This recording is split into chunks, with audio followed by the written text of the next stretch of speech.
Makitan pa sa daplin sa dalan sa may Block 5 Purok 9-A Barangay Fatima ang agi sa gisunugan ug ligid. Dini nagmarka ang dugo agi sa pagpusil sa usa ka tricycle driver kagabi.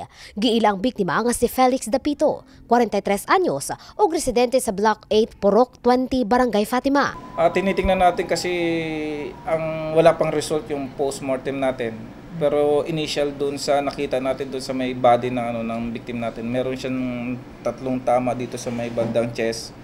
Meron din siyang tama sa muka, meron din siyang tama dito sa may binti. Tapos meron siyang tama dito.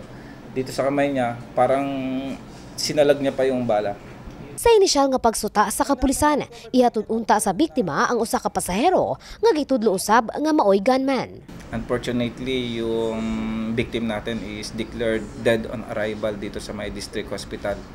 And based on our initial investigation, yung victim natin is may sakay na pasahero. Nagpahatid yung pasahero niya dito sa may area ng Purok 9. Then suddenly, nagpahinto doon.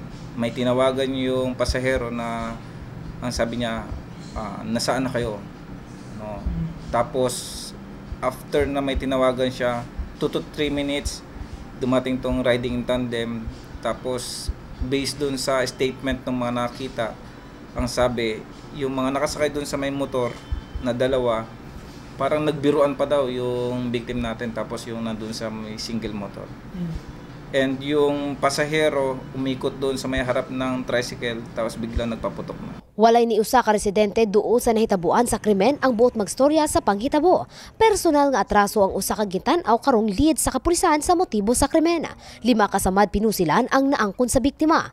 Gisulan pa kini sa pagdala sa balay tambalanan apan gideklara kining dead on arrival sa miatiman nga doktora. Samtang dali usab nga nakaikyas ang suspetsado human sa maong insidente. According dun sa relatives, meron tayong sinusundan na tao.